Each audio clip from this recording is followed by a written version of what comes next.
guys. So I have been busy. I just finished Shrinking Mer, which is an E.L. George book.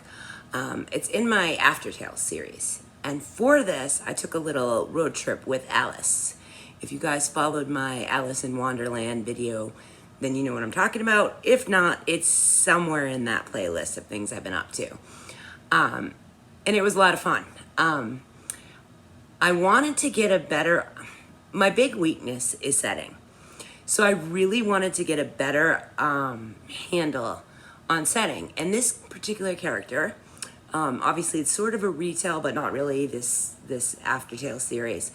They're all based on true stories with clients that I've worked with. But at the same time, they're spun into sort of fairy tales.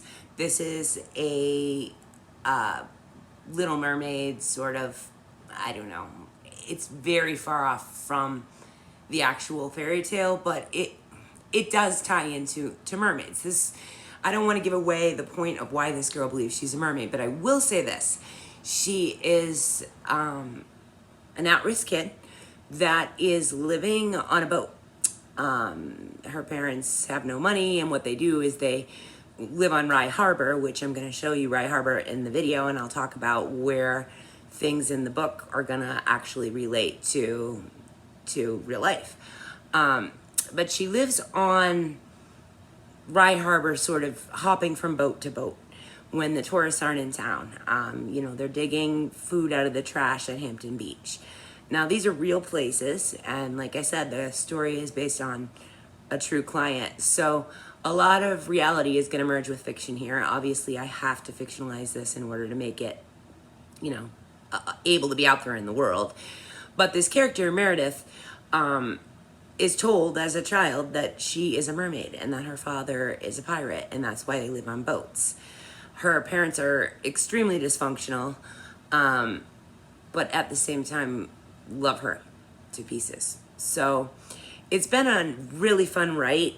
Taking that trip was great because I was able to go back and put all the details about Rye Harbor and the places that she lived and the people who found her. I know it's a book you guys will love. I'm going to run a clip here and just do a voiceover and talk about the things that happen in Rye. So let's go for a journey and you guys will learn all about Shrinking Mer. Bye, guys.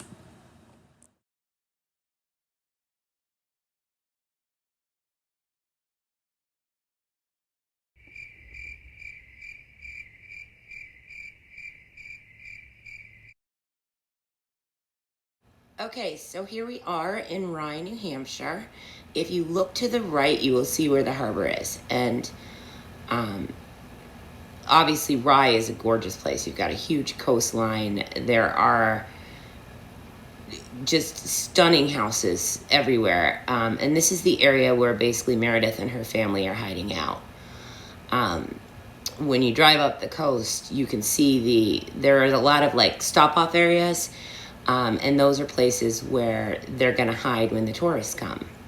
So this is the area right here in this actual rest spot that you just saw to the right, is one of the areas where Meredith runs into what she and her family refer to as the land people.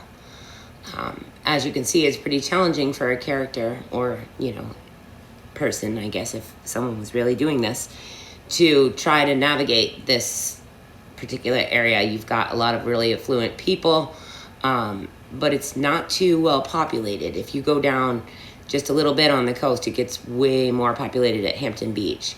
So this is the area where she's basically hiding out, and she's got to stay away from these land people. Her parents have told her, look, you cannot talk to them, you cannot trust them.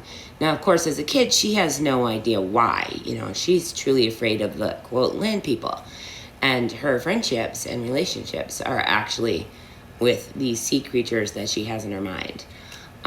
They are able to do dolphin watching, and she does have a great handle on actual marine life because, this is her childhood, is on this cove and, digging up hermit crabs, that kind of thing. She does get off of Rye Harbor, and right here, there's my friendly old face.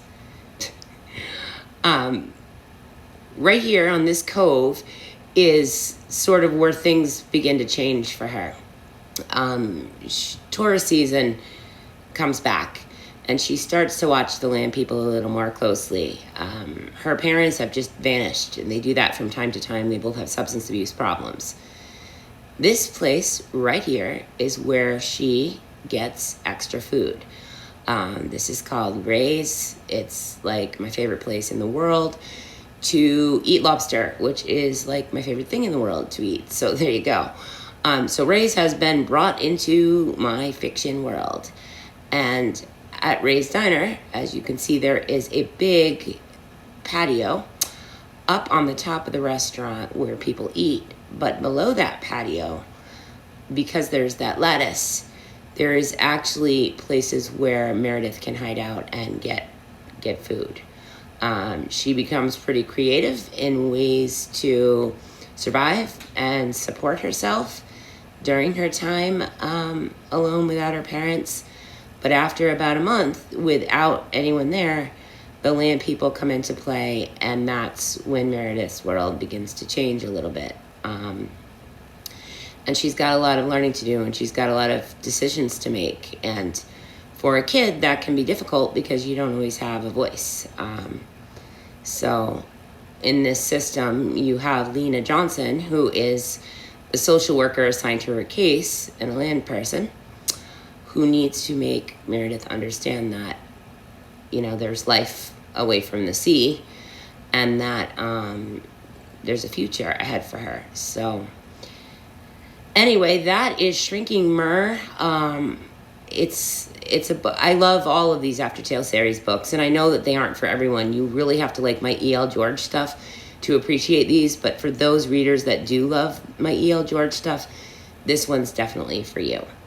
So thank you, as always, guys, for watching. If you are new, please hit thumbs up and subscribe to my channel. I will be taking several trips to show settings and places and things that somehow wind up in the pages of my books. There's very few things in my life that don't end up in the pages. When you have 100 books, you tend to write it all, and those life experiences get in there. Have a great day, guys, and I will catch you in the next video.